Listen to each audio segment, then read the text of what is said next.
कहने को तो सुषमा और आंचल की देवरानी जेठानी की जोड़ी पूरे मोहल्ले में फेमस थी। सब लोग उन दोनों के आपस के प्रेम की तारीफ किया करते थे। सुषमा और आंचल काफी सालों से एक ही घर में रहा करती थी। दोनों को देखकर लगता ही नहीं था कि वो जेठानी और देवरानी है। ऐसा लगता था जैसे सगी बहनें हैं। सुषमा का पति दीपेश और आंचल का पति मंगल दोनों सगे भाई थे और दोनों का बिजनेस भी एक साथ ही था। इस तरह से कुल मिलाकर पूरे परिवार में बहुत ही प्रेम था। सुषमा और दीपेश का एक बेटा था जिसका नाम था अविनाश, और अविनाश की अब एक बहुत अच्छी नौकरी लग चुकी थी। वहीं दूसरी तरफ आंचल और मंगल का एक बेटा विकास और एक बेटी नैना थी। विकास बड़ा और नैना छोटी थी। अविनाश और विकास की उम्र में ज्यादा फासला नहीं था और घर में दोनों की शादी की बात चल रही थी।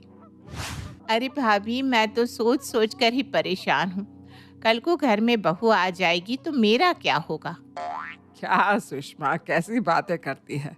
अरे बहू आ जाएगी तो तेरी काम करने में मदद करेगी।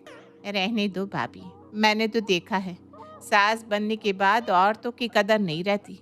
घर में सारा दिन सास बहू की चिक चिक चिक चिक चलती रहती है। अरे तो कौन सा दुनिया में तू पहली बार सास बनने वाली है? ये तो सारी औरतों के साथ होता है। ठीक कह रही है आप। अविनाश की शादी के बाद विकास की शादी का ही तो नंबर है। दोनों में कुछ महीने का ही तो फर्क है। हाँ सुषमा, लड़की तो मैं भी देख रही हूँ विकास के लिए, लेकिन तू जानती है ना, अभी उसके पास अच्छी नौकरी नहीं है। भगवान जाने अच्छी लड़की मिलेगी भी या नहीं। अरे क्यों चिंता करती हैं आप। एक बार अविनाश की शादी हो जाने दे, उसके बाद विकास के लिए मैं खुद लड़की ढूंढ लूंगी। तेरी बात तो सही है सुषमा, लेकिन मुझे ना डर लगता है कहीं अच्छी नौकरी के चक्कर में विकास की उम्र ना निकल जाए। ऐसा कुछ नहीं होगा भाभी, आपको परेशान होने की बिल्कुल भी ज़रूरत नहीं है।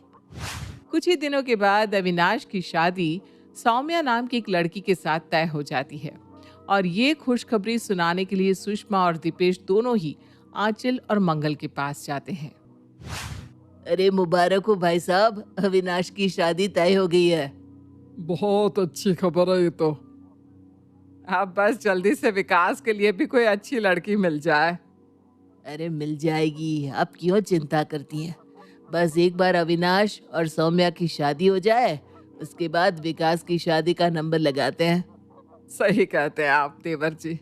फिर नाना भी तो आ रही है ना शादी के लिए। अब बेटी भी बड़ी हो रही है, उसे भी घर में बिठा कर तो नहीं रख सकता है। लेकिन उससे पहले विकास की शादी होना जरूरी है। नाना उससे 3 साल छोटी है।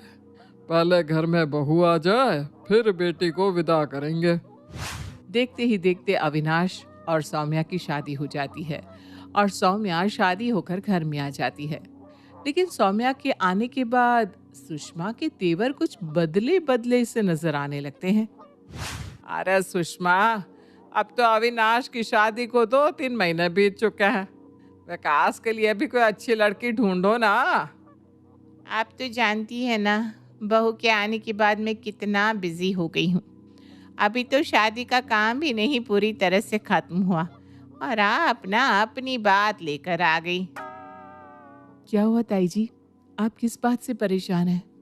सौम्या, तुम्हें बड़ों के बीच में बोलने की ज़रूरत नहीं है। ये मेरी और मेरी जेठानी के बीच की बात है। लेकिन मैं भी तो इस घर की मेंबर हूं ना मम्मी जी। ताई जी से बस इतना ही तो जानना चाहती हूँ कि वो परेशान क्यों लग रही हैं। बहू, बात यह है कि विकास की शादी के लिए कोई अच्छा रिश्ता नहीं आ रहा और मैं इस बात से बड़ी परेशान हूँ। तभी वहां पर अविनाश आ जाता है। अरे ताई जी, आप चिंता क्यों करती हैं। विकास भैया मेरे बड़े भाई हैं, देखना उनके लिए बहुत अच्छा रिश्ता आएगा और आज से ये जिम्मेदारी मेरी है। अरे तू पहले अपनी नई नई शादी को तो संभाल, विकास की जिम्मेदारी बाद में लेना। और तुझे पता है ना, विकास की कोई अच्छी नौकरी भी नहीं है। इतने कम पैसों में कोई अपनी बेटी देने को तैयार नहीं होगा। अरे सुषमा, तू ऐसी बातें क्यों कर रही है? अभी विकास के पास अच्छी नौकरी नहीं है, लेकिन आगे चलकर तो लग ही जाएगी ना। तो लड़की भी आगे चलकर मिल ही जाएगी ना, इतनी जल्दबाजी क्यों हो रही है भाभी आपको? जल्दबाजी कैसे ना हो, पीछे पीछे नैना भी तो आ रही है, मुझे उसकी भी तो शादी करनी है। वैसे ताई जी आपकी बात तो ठीक है, शादी ना सही वक्त पर हो जानी चाहिए। सही वक्त पर तो तब होती है ना बेटा, जब तेरी तरह सही वक्त पर अच्छी नौकरी मिल जाए, तभी तो सौम्या जैसी लड़की मिलती है ना। सुषमा की बात सुनकर आंचल को बुरा लगता है और वो वहां से चली जाती है। लेकिन सौम्या को अपनी सास की बात बिल्कुल भी पसंद नहीं आई थी। एक दिन मंगल दीपेश से मिलने के लिए उसके पास आता है। दीपेश, अगर तुम्हारी कोई जान पहचान हो तो विकास की अच्छी नौकरी लगवा दे। मैं तो कहता हूँ अविनाश से ही बात कर ले। भाई साहब इसमें इतना परेशान होने वाली क्या बात है, मैं आज ही अविनाश से बात कर लेता हूँ। अरे आज वो सौम्या के साथ कहीं बाहर खाना खाने गया है, बच्चों को डिस्टर्ब करना अच्छी बात नहीं। कोई बात नहीं, मैं कल सुबह अविनाश से बात कर लूँगा। वैसे जेठ जी बुरा मत मानना, अब विकास दिखने में भी ना अविनाश से थोड़ा कम ही अच्छा दिखता है, ऊपर से अच्छी नौकरी भी नहीं, और आप लोग सपना देख रहे हैं कि आपको सौम्या जैसी बहू मिल जाए। ये सब इतना आसान थोड़ी ना है। नहीं नहीं सुषमा, हम किसी से कोई तुलना नहीं करना चाहते। हम तो बस विकास की सही समय पर शादी कराना चाहते हैं। अब जिसकी जैसी किस्मत वैसा ही होता है ना। विकास की किस्मत में अच्छी लड़की नहीं होगी तो शादी भी नहीं होगी। अब अविनाश की किस्मत में तो अच्छी नौकरी भी थी और अच्छी लड़की भी। और इस तरह से सुषमा अपनी बातों से मंगल का दिल दुखी कर देती है। मंगल वहां से चला जाता है उसके जाने के बाद। सुषमा ये तुम किस तरह की बातें कर रही थी, जानती भी हो भाई साहब को कितना बुरा लगा होगा। तो मैं क्या करूं? मेरी बहू इतने पैसे वाले घर की है, पढ़ी लिखी है, दिखने में सुंदर है और अपने मायके से भर भर के सामान लाती है। इस बात की जलन होती है आंचल भाभी को, इसीलिए तो बार बार सौम्या जैसी बहू लाने के सपने देख रही हैं। बेटा अगर अविनाश जैसा पैदा करती तो आती ना सौम्या जैसी बहू।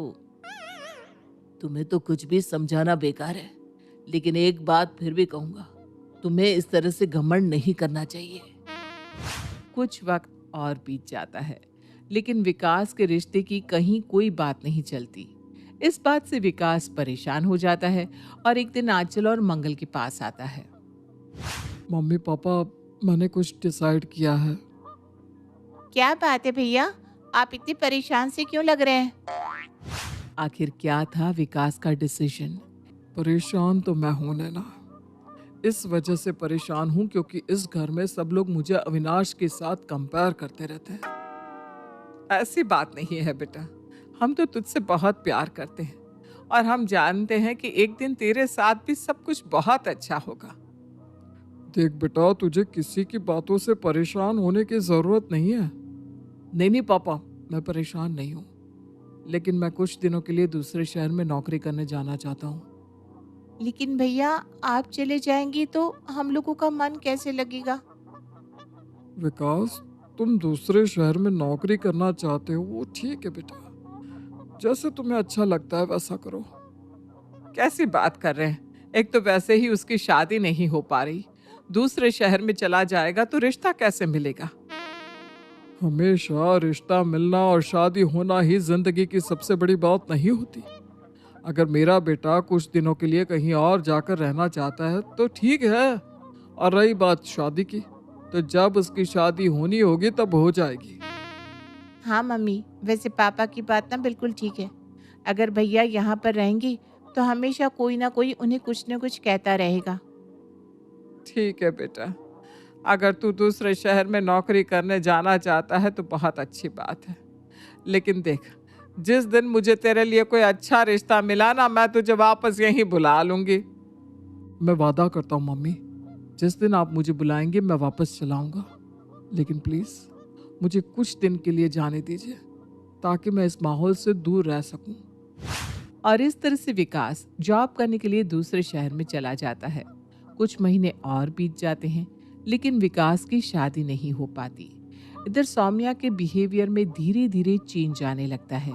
एक दिन सुबह के वक्त, अरे सौम्या, कितने दिन से देख रही हूँ, तुम सुबह के 10 बजे सोकर उठती हो, पूरा घर बिखरा हुआ पड़ा है, कुछ तो काम कर लिया करो। मम्मी जी आप जानती है ना मैं किस तरह के घर से आई हूँ। मेरे घर में 4-4 नौकर लगे हुए थे, वहां पर भी मैंने कभी काम नहीं किया। और अभी मेरी शादी को कितना सा टाइम हुआ है, आप मुझसे सारा काम करवाना चाहती हैं। ये तुम मम्मी से किस तरह से बात कर रही हो सौम्या?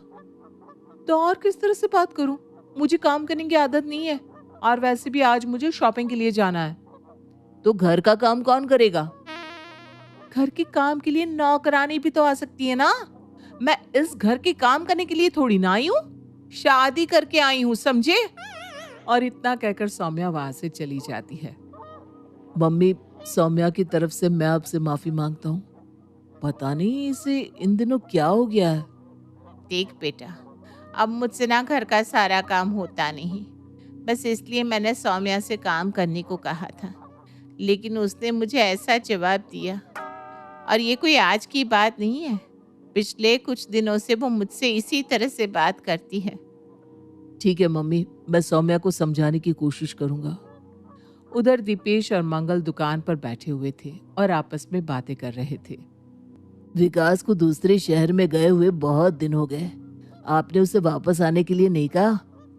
क्या करूं दीपेश, उसकी इच्छा थी दूसरे शहर में नौकरी करने जाने की, इसलिए मैंने उससे कुछ नहीं कहा।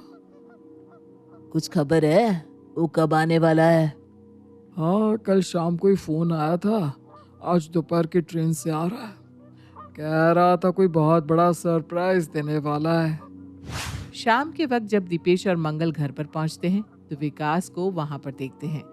और विकास भैया, आपकी नौकरी कैसी चल रही है? भाई, आप कितने दिनों बाद आए, मैंने आपको बहुत मिस किया। क्या विकास भैया, किसी और से ना सही, लेकिन अपनी भाभी से मिलने तो आना चाहिए था आपको। एक मिनट, विकास आप सबको बहुत बड़ी खुशखबरी सुनाना चाहता है। कैसी खुशखबरी? आसमान की परी मिल गई क्या विकास को? नहीं चाची जी, आसमान की परी तो नहीं मिली, लेकिन एक बहुत बड़ी कंपनी में बहुत बड़े पैकेज पर जॉब लगी है मेरी। और साथ ही एक बहुत ही खूबसूरत और पढ़ी लिखी लड़की का रिश्ता भी आया है। उसका नाम है रिया, और कुछ ही दिनों बाद रिया इस घर की बहू बनकर आएगी। तो कहती थी ना सुषमा कि मेरे विकास को कभी कोई अच्छी लड़की नहीं मिल सकती। अब देखना, मेरे घर में भी एक अच्छी बहू आएगी। पहले मुझे भी यही लगता था कि मेरी बहू बहुत अच्छी है, लेकिन वक्त के साथ सबके रंग देखने को मिल जाते हैं।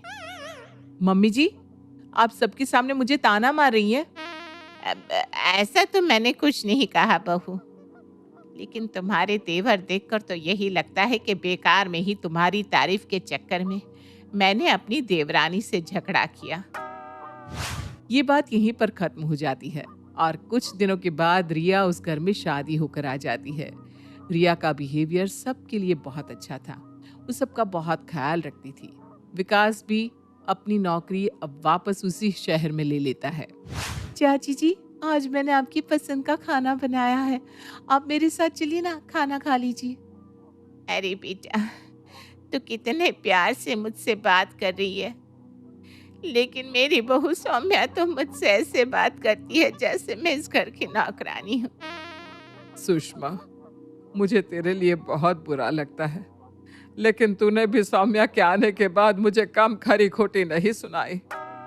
मैं अपनी गलती के लिए आपसे माफ़ी मांगती हूँ भाभी, मुझे आपके साथ ऐसा नहीं करना चाहिए था। चाची जी, रिया को देखकर आपको इस बात पर भरोसा हो गया होगा कि जिन लड़कों की नौकरी अच्छी नहीं होती उन्हें भी अच्छी लड़कियां मिल जाती हैं। अरे बेटा, अब तो तेरी नौकरी बहुत अच्छी है और तेरी बहू भी बहुत अच्छी है। सब भगवान की मर्जी है।